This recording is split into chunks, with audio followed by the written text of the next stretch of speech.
If you're loving the Power of Women podcast, be sure to subscribe to our YouTube channel.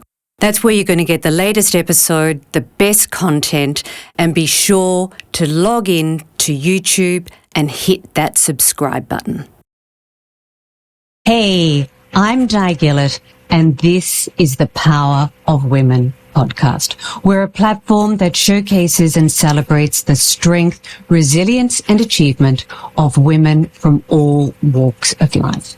In each episode, I pose questions to my guests to peel away the layers to reveal the knowledge and the experience that shapes their narrative.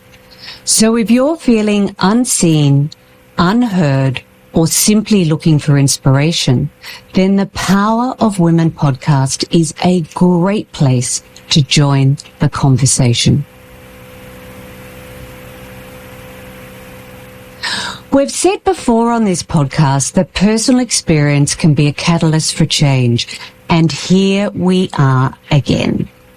We're going to talk about the impact of success, working too hard, working around the clock, working to stay ahead, and not listening to our bodies.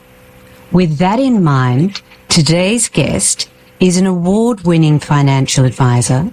She experienced burnout in 2021, and today she is a health and mental fitness coach who specializes in stress management, burnout, and mental well-being. Amanda Balcombe, welcome to the Power of Women podcast. Thanks, Di. It's so great to be here today. Thank you. Amanda, where did you grow up? I always like to start with a couple of questions to get to know my guests first. Yes, so I grew up just outside of Tamworth, which is a town in regional New South Wales. And I grew up on a property with my mum and dad, and I'm the eldest of 3 children. And I really loved farm life. It was a great upbringing, shall I say. But yeah, I really loved that upbringing and growing up on a farm. Yeah, I can relate to that. I've got a country background also, so it's a very special way to grow up. Yeah, absolutely. Yeah. So what was the most powerful learning from your childhood, Amanda? Yeah, so I think when you do grow up on a farm, you're expected to help out. And I saw my parents, both my dad and my mum, work really hard. So I think I definitely got my work ethic from my upbringing and my childhood, because we did have to work, help out. We had to go out and get cattle and, load bales of hay. We didn't get out of it. You don't really get a choice. But I think that is such a big thing, work ethic, as you go, when you leave home and you go into your career, taking that forward. So, and I remember my dad saying to me, when you do a job, Amanda, you do it properly. So that's probably been a good thing and at times a bad thing, because it, it's kind of led to me to overwork or have a perfectionist point of view at times. But still, I mean, the fundamental advice around, when you do something, you do it well. So I like to improve and master things as I've gone along in life, I suppose. And the other powerful learning, I think, was from my mum.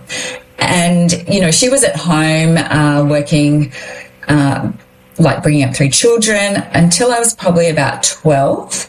And then she decided to take herself back to school and retrained in a bookkeeping course, and she went back out into the workforce.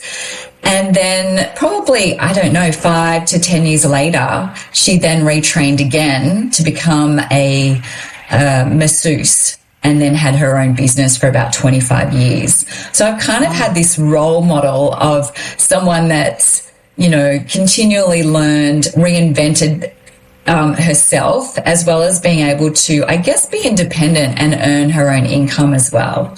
Yeah, that's brilliant. And we'll come back to it later, but is there something about growing up on the land, and we know sort of farmers work until the day they drop, and they work based on weather conditions and environment. So if it's harvest and it's great weather, they're on the harvester and on the machinery until wee hours of the morning. Do you think any of that has actually played into what's going to become your story about working yourself too hard? Definitely. You know, when you are on a farm and you're running a farm, it's 24/7.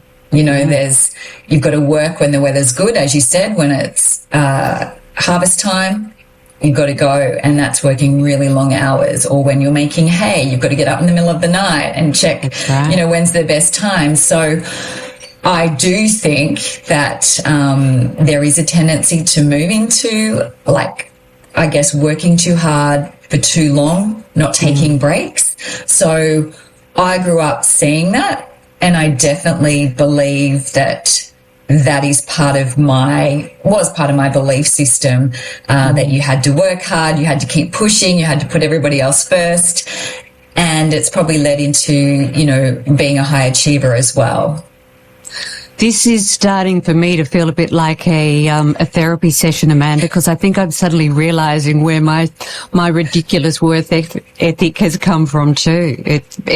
Observed that for all of my childhood growing up, and you probably remember, who was at the Christmas table depended on whether it was good harvesting weather or not.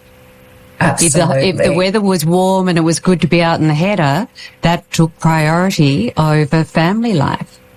Absolutely. And even holidays, you know, my dad might have had to, yeah, exactly. What were they? They were only once a year and not for very long. But sometimes, you know, my dad would join later or leave earlier because there was things to do. So, yeah. Yeah, isn't that interesting? What a reflection. We're asking about your reflections, and it's forced me to think back and see how that's sort of impacted my life as well. So thank you for that. Oh, that's okay. I think often we don't realise how ingrained behaviours and what we witness as children becomes a part of us, and how we view the world, and how we kind of think we have to, you know, show up as well. And I think farming, it's tricky. And I remember saying, I'm not going to marry a farmer. Yeah, so did I, and I didn't. And I didn't either. There you go. Yeah. So, Amanda, let's dive straight in, if we could. You were a star performing financial advisor, and I know we've talked about that leading up to today's podcast. What changed? Well, it's interesting. I loved being a financial advisor. I loved helping people and building relationships. And I was lucky enough to, over the time, you know, work school hours so I could be there for my children in the afternoon. And that worked really well. However, me being the high achiever, I would always be, you know, doing or performing as well as the employees that were working, or my team working full time. So you just kind of keep doing it, right? And I think what in the lead up to what changed is the financial planning industry has had a lot of change. So we had the Royal Commission, and that kind of led to increased compliance burdens. There's always legislation changes to keep up with. And then the organisation has its own compliance that you have to meet as well. And the organisation that I worked for was great. I loved it. I was there for 14 and a half years, was volume based. So we'd see a lot of clients with that. So I think my children kind of left home, and I thought I would go full time after sort of working, you know, probably 0.7 to 0.8 most of that time.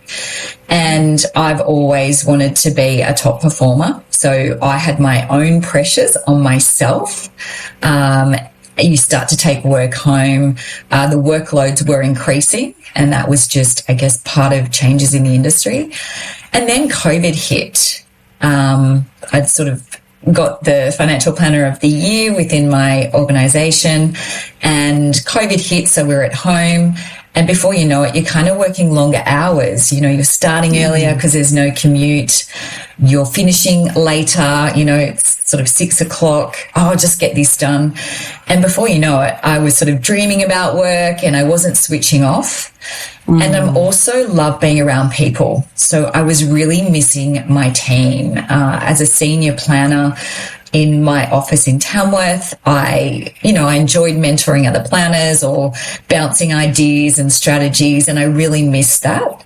And when we could go back to the office, I was kind of one of the first ones back, but there was only, 2 of us there. So things weren't the same. I really miss my team. And there's no break, is there? Because you just keep working because there's no interruption. There's no side chatter happening. It's just constantly on. Absolutely. And so that was COVID definitely led into that. And then we had some changes within the organisation on how we service clients. And my clients, being in a rural and regional area, they're used to being able to, walk into an office or talk to the girls that knew their situation. So that sort of moved from a local service base to a call centre. And my clients were starting to get a little bit, upset. We can't get through to you. So then I started to be the middleman and take on a customer service role as well as my own role to make sure that they were okay. And I'd often squeeze clients in here and there as well. Oh, yep, I can fit you in. They're retiring or this has come up. So I was my own worst enemy as well, as workload increasing. But what I did come to realize is that it wasn't how I wanted to serve clients. So there was a mismatch in values, and that is one of the contributors to burnout as well. So workload, mismatch in values, and my pressure on myself. So I just kept pushing. I started to get symptoms, and those signs and signals showed up. I had sleep disturbances. I was really fatigued. Normally I'd get out of bed, I'd do some yoga. My husband and I would go walking the dogs. I wasn't able to do that. I was bursting into tears before work, and my husband's looking at me like, "What's wrong with you?" And I'm like, "What's wrong with me? I'm a real coper." So I was starting to think, what's going on? How long was this going on for? Yeah, it was probably over a period of 4 months. It started to build, and it started with me waking up in the middle of the night feeling like I was going to be sick and really hot. And then it kind of started to snowball. So, those headaches were creeping in. I'm a pretty active and healthy person. So I started to not doing those things that I would normally do. So it's debilitating. It was. And it started to affect even my decision making. I'd get home from work and I enjoy cooking a healthy meal. But at the end of the day, I'd be getting home going, I can't decide what we want for dinner. You couldn't make a decision. I couldn't make a decision. I know that feeling. It's awful. It's awful. Absolutely. And it was just so foreign. And, it was just really strange. And did you develop that hair trigger where it took the slightest thing to set you off, or did your demeanour remain calm externally speaking? I think no. I obviously was more anxious. Anxious, or I would be less patient. I'm usually a pretty tolerant and patient person.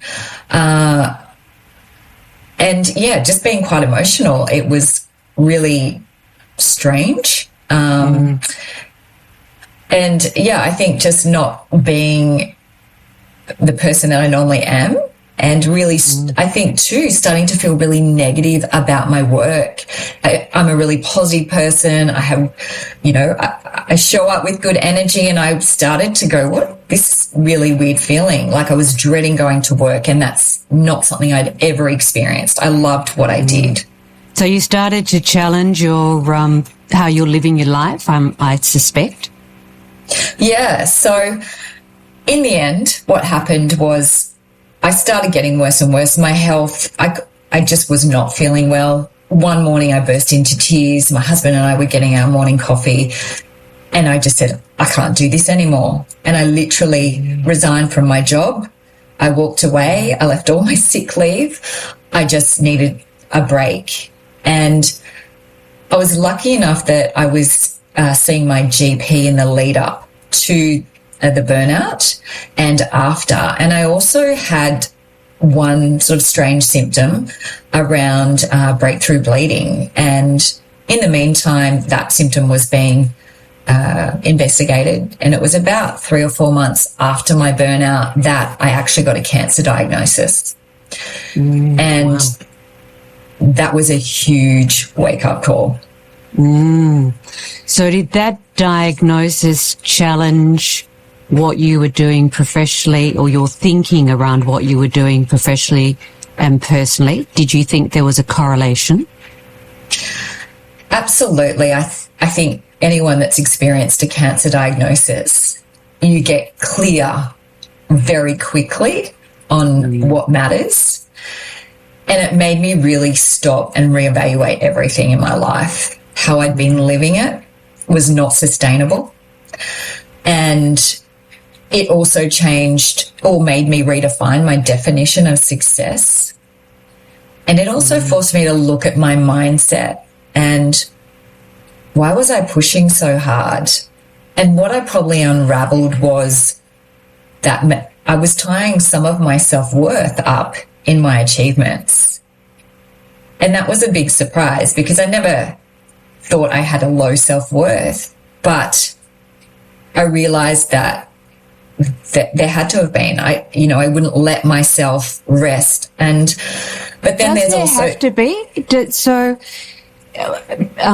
seeking validation and affirmation, does that necessarily mean low self-worth, or could that simply be enjoying recognition for a job well done? I think there's definitely that component. I think recognition is important, for everyone when you're doing a good job. But at what point do you keep pushing and not listening to your body when it's becoming unhealthy, I suppose? Yeah. And I guess I sort of had to realize that wasn't a healthy behavior, like pushing that far.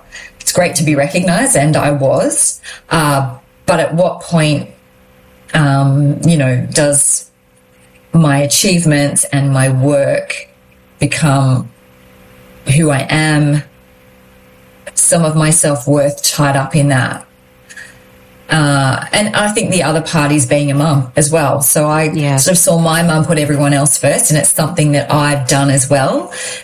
And I felt guilty taking time out. And I've seen this in my clients who are women as well. We have to put everyone else first. We can't take some time on a daily basis for ourselves, which makes a huge difference to our stress levels. Something I've since learned. And I've had to really let go of that guilt and realize that if you don't have your health, you don't have anything. And you can't show up for your family, your partner. You can't do what you want to do. I want to make a difference in people's lives, so I couldn't show up. We so underestimate that, don't we? You don't, Absolutely. and you don't estimate it until something breaks. So yeah, exactly. So did you take the decision to resign off your own bat, or were there external factors that influenced you to make that final call?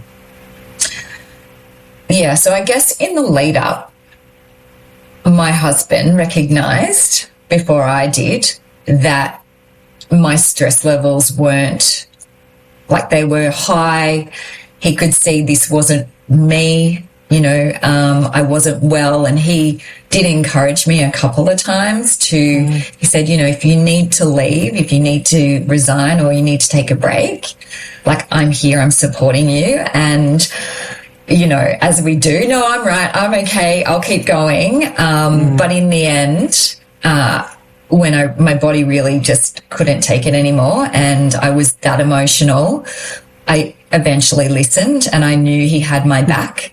And I felt that I had that permission to actually resign. So on reflection, Amanda, and that cancer diagnosis is a horrendous bit of news to receive. What do you think was the correlation between the work pressure and stress you were under and that diagnosis? Yes. So what I've seen is obviously stress is a healthy part of being human, and it helps us perform and be healthy and motivated. So, it helps us to function at our best. But what happens is if that stress becomes overloaded, we don't have breaks and it becomes chronic and prolonged, that's when it starts to impact our health. And that can lead to diagnoses like burnout or increased anxiety, depression, chronic disease. So stress can really impact our health, and often, and the research shows that 60 to 80% of doctors' visits are due to a stress-related condition. And I've really now, in hindsight, understood that when stress moves into that unhealthy stage, and we've all been there. We sure have. And I know from personal experience where in my executive search world, I was working the international time zone, working long hours. There was 3 years where I would go every 4 weeks and get a vitamin B shot just to have enough energy to keep going. And at no point did I challenge myself that was madness. What was great was the vitamin B shot. I used to walk out feeling like I was invincible.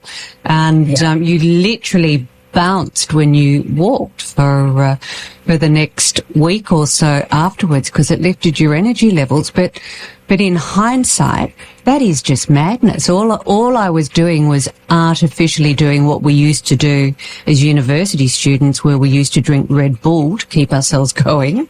It was kind of a grown-up's version of that to get the adrenaline going. Crazy. Absolutely, it is. And when I look back too, it wasn't the first time I'd kind of pushed myself until I fell over and, was then sick for 10 days and couldn't get out of bed. I'd done that in the past.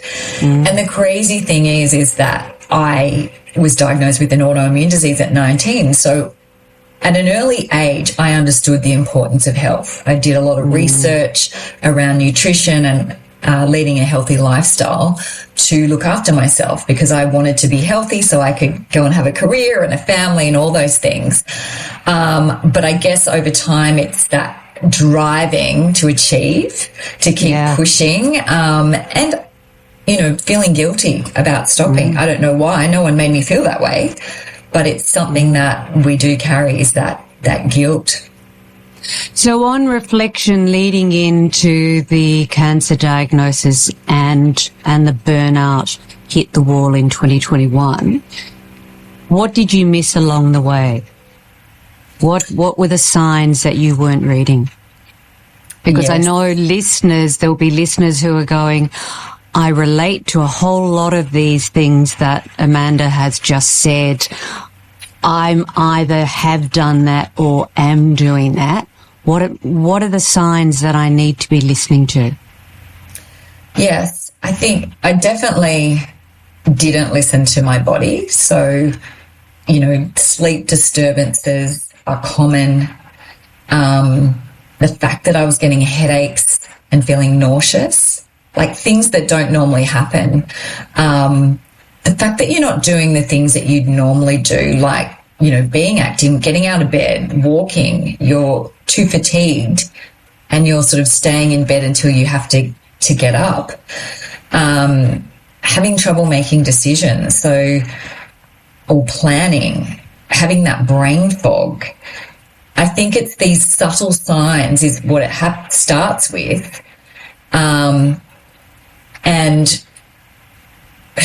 it's all, I ignored them. I kind of pushed them aside because I was so focused on keeping going. But I think it's understanding too our own, I guess, behavioral traits. Are we so there were signs. You weren't reading them to start with. It had to come to a crux. Yes, and often with burnout, it creeps up on you. You know, you've got these subtle signs, but you sort of keep pushing through. You don't take a lot of notice. But over time, if you don't take notice, your body eventually, you know, screams at you. Where you It's almost as if the characters and qualities that make you great and stronger are also the qualities and characteristics that can work against you. Yeah, they can absolutely self-sabotage you when it pushes to unhealthy. You know, there's no problem being a high achiever. It's when you continually keep pushing past what's sustainable. Or if you're a perfectionist, there's healthy perfectionism, but when you've got unrealistic expectations and you keep pushing, it can become unsustainable. Or people pleasing, you know, when we don't say no and then we overcommit and we end up feeling overwhelmed and doing too many things. Yeah, and there'll be people listening who relate to all or any one of those points. Absolutely. Yeah. Okay, well, thanks, Amanda. Coming up, we're going to talk more about what are those signs of burnout, what to look for, and if you could then take us through some tips and ideas and strategies as to how we manage it. If you're loving the Power of Women podcast, be sure to jump on to our YouTube channel and hit that subscribe button to ensure you never miss an episode. So, Amanda, let's talk more broadly now and start to understand a little bit more about burnout. And as we said, coming into the break, to understand some strategies and how we manage it. So, in your experience, what are the key factors contributing to burnout in today's fast-paced world? Yes. So what I've come to realize is there's the external factors, and some of the things that are fueling burnout are being overworked. So obviously an excessive workload. We've got being on 24/7. So we're all connected, you know, we're every day on our devices. So not being able to switch off and disconnect is a big issue, and the lines are very blurry between our work lives and our personal lives. And then the other part is not feeling connected to or supported by your team at work, or if you're in a toxic work environment. So there's some of the external factors that can really contribute to burnout.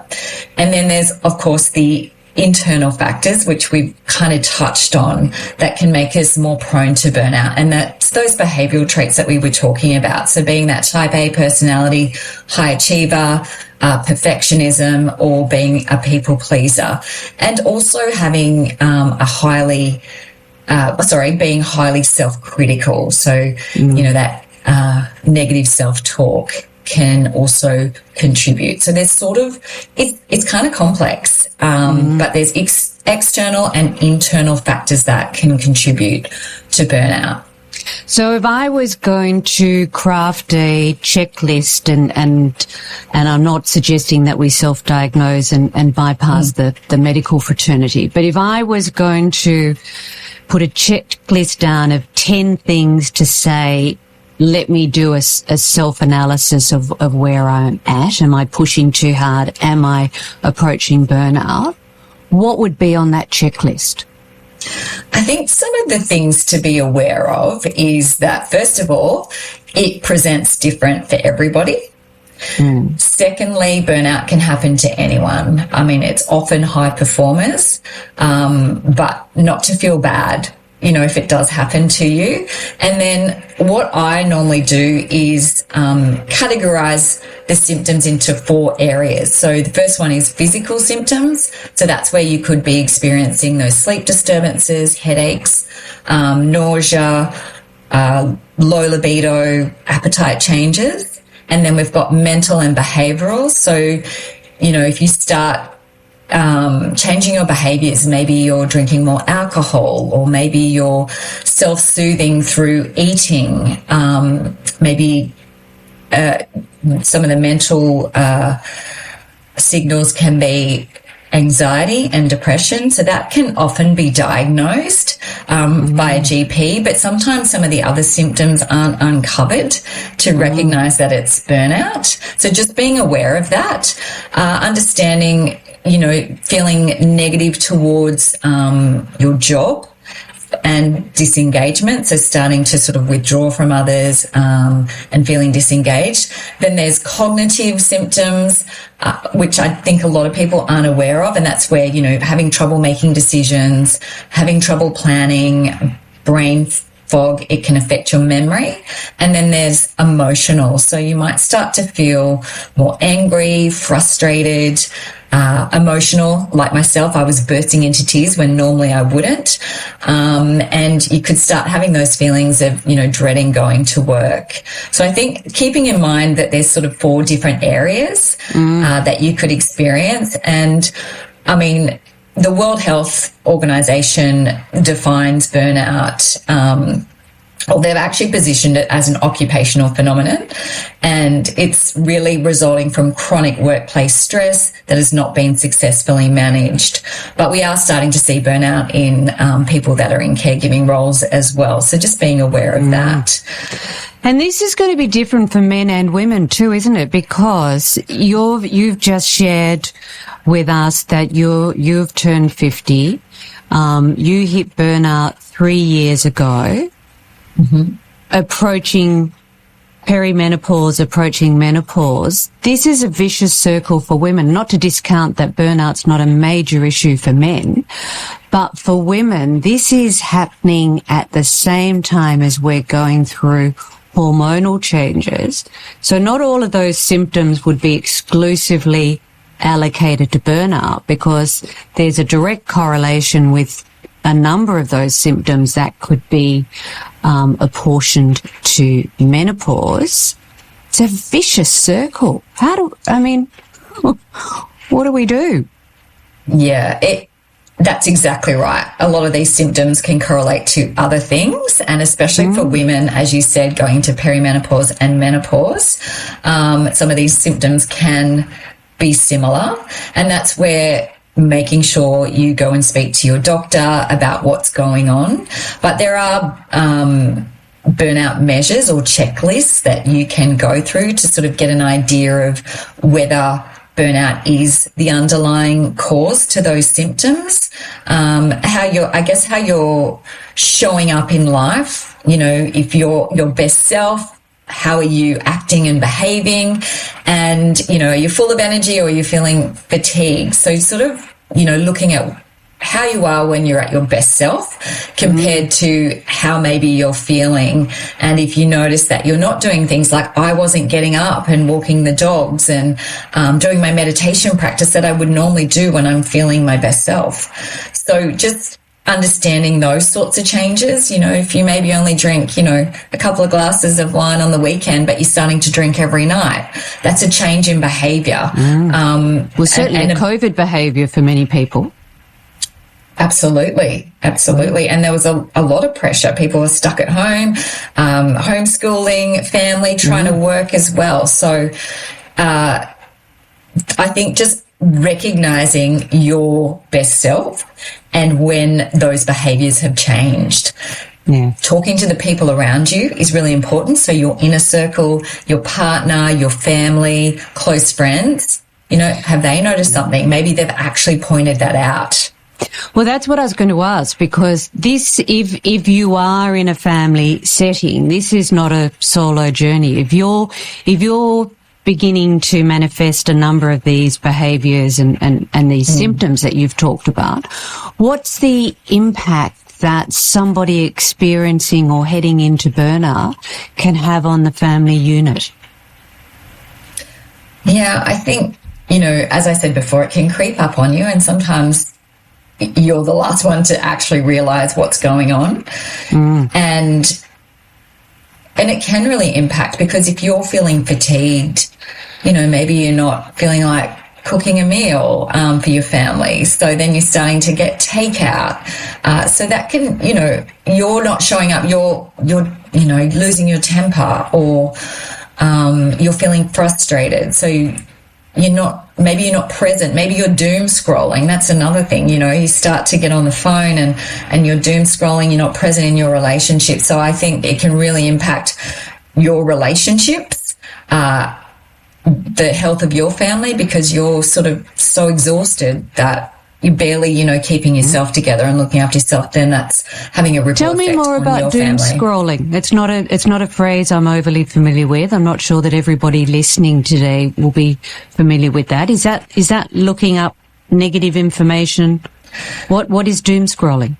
I think when you are feeling stressed, so you're in that fight or flight response, sometimes we pick up the phone instead of, I guess, doing something more healthy when we're in that negative headspace, when we are feeling really stressed, we're feeling overwhelmed, we're feeling anxious. It's easy to just pick up the phone and,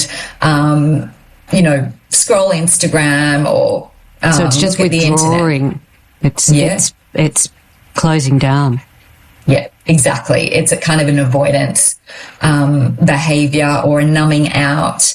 Don't want to think about what's going on around me. So that is definitely something that people do when they're not feeling great and they're feeling quite stressed. It's just a way to, switch off from what's actually happening around you or what's happening inside of you. Yeah.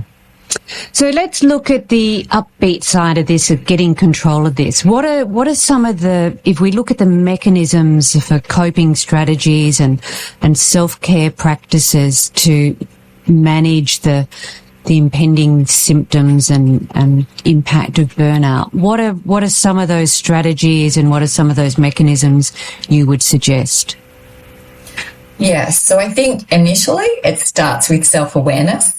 So starting to listen to those signs in your body and not ignoring them. So being aware, what is burnout? What does it look like? And then starting to do a regular check-in. So, maybe it's a weekly thing. How am I actually feeling in my body? How's my self-talk? Am I doing things that I enjoy? Am I becoming more exhausted? Am I snappy? What's going on? So I think doing a regular check-in where we actually stop and connect to ourselves is super important, because that's when we can start to notice things changing and hopefully catching them before they get to that burnout stage. So it's that, catch it, checking in with yourself. And then the other things are how do we manage our stress? How do we prevent burnout? So one of the big things that I've seen in my work, and I've implemented myself, as part of my work, I actually work with wearable tech and health coaching, and actually seeing the data around our stress levels and recovery is really important. So building in micro recovery breaks on a daily basis are super important, because I think we're, we in society, it's kind of like we wake up, we hit the button, and then we go all day, and then we turn it off and we go to sleep. Well, that's not how our body actually works. If you think about the circadian rhythm, which is the sleep-wake cycle, is 24 hours. We also have what we call the ultradian performance rhythm. So it's a shorter cycle. It's usually around 90-minute cycles. And what that means is that we can work up to our peak performance, but then we come down and we go into a rest and recovery period. So we building can't stay at that level. That's exactly right. Exactly right. And that also, our stress accumulates over the day. And if we're not having those rest and recovery moments, that continues to build up. So if we're building in those micro recovery breaks into our day, we feel a lot better, and it's down regulating that stress response. What if my micro recovery is having a coffee break? Is that a negative scenario because I'm adding a stimulant into my downtime, or is that okay? I think if you really enjoy your coffee, you're drinking it outside in the sun, you're really, I guess, being mindful about that and you enjoy it, I don't see that being an issue. However, when you're already really stressed, it is dumping more stress hormones in your body. So that would be something that you would need to look at. But I think it's, micro recovery breaks look like, going outside, taking a walk for 10 minutes. They don't have to be long. Often we think, I don't have time for this. It can be deep breathing for a couple of minutes. It can just be getting up, walking around, hanging out a load of washing if you're at home, making yourself a healthy snack, chatting to a friend. So they can be built in throughout the day. They don't have to be take a lot of time. And the other benefit is that this actually feeds into a better night's sleep. So if you've built more recovery into your day, you're more likely to have a better night's sleep. So it actually matters what you do. And sleep is the biggest way that we recharge and recover, but we need to build that recovery in on a more on a daily basis. Structured basis. Yeah. And I guess one little tip, if I can encourage people, is, often I think the statistics around 69% of us reach for our phone first thing in the morning. So we're either, checking emails for work, so we're already switched on. Guilty. Exactly. The first thing I do, it's my alarm clock, so it's already in my hand. The next thing I do is go from the alarm to reading something, emails, messages, social media. Yeah, well, that's right. A lot of us do it. So maybe thinking about, if I don't touch my phone for the first half hour, that actually gives you time to not be connected, to just be doing something that's going to serve you on a health and wellbeing basis. Because our phone for that 30 minutes is probably not serving our health and wellbeing to start the day. So just maybe thinking that's an easy way to get in some recovery, something that, down-regulates your stress, that keeps you active, that improves your mental health. Yeah, great tip. Thank you, Amanda. So if I was to ask you what would be the one piece of advice you would offer somebody listening today based on the rich lived experience you've had, would there be one key point you would put forward to wrap up today's discussion? I think what I've learned is to listen to your body and your mind. Don't ignore it. Don't ignore the symptoms. It is, I guess, your body's way of signaling to you that something's out of balance, and to turn towards it and dig deeper. What's going on? Uncover, why are you pushing yourself, or what's going on with your body, and to build in those micro recovery breaks. And I think the other thing is, one of the key strategies to overcoming stress and burnout is to do with our mindset, and that is self-compassion, being kinder to ourselves, that it's okay to take a break, that it's okay, to let things drop when they need to. I think really simplify your life, come back to what really matters, and that helps you make, I think, better decisions around prioritizing your health and well-being. Oh, I think that's really powerful. So if I summarize some of the things that I've listened to today, and firstly, my biggest call out would be feeling that you're facing burnout's not something to be ashamed of. It's not something to hide from those around you or those who you're working for. It's something to step forward and acknowledge. So make sure we check in, make sure we're being honest with ourselves about that. Implement strategies to manage stress, and you've mentioned there's some stress tech out there, so it might be, the simple strategy of we can't measure it, we can't manage it. Micro recovery breaks, And maybe that means having a one-shot coffee instead of a double espresso, and making sure we breathe and build in quality time, and be prepared to listen to the feedback of those around us, because they may be some of the best observers of what's going on if we're not reading it ourselves. So, yeah, absolutely. Does that sound about right?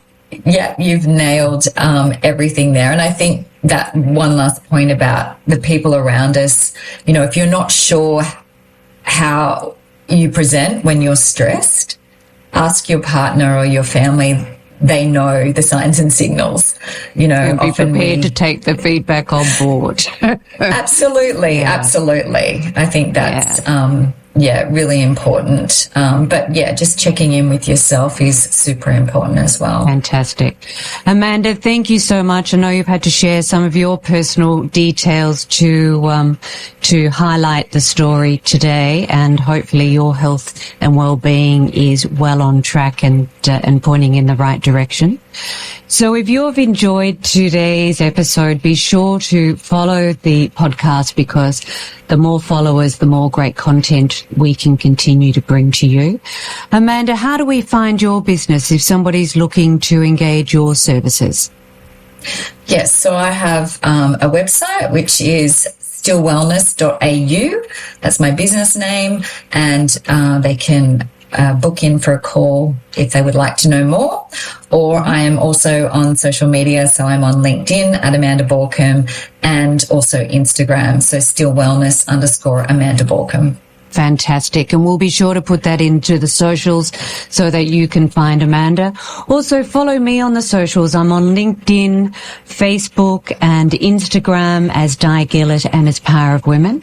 And jump on to the Power of Women website, which is powerofwomen.com.au. Go to the podcast page and you can see all of the previous episodes if there's something or a topic of interest that you'd like to look at. And also you can connect with me directly via the website if there's a guest that you would like me to explore or you'd like to recommend to me. Until next time.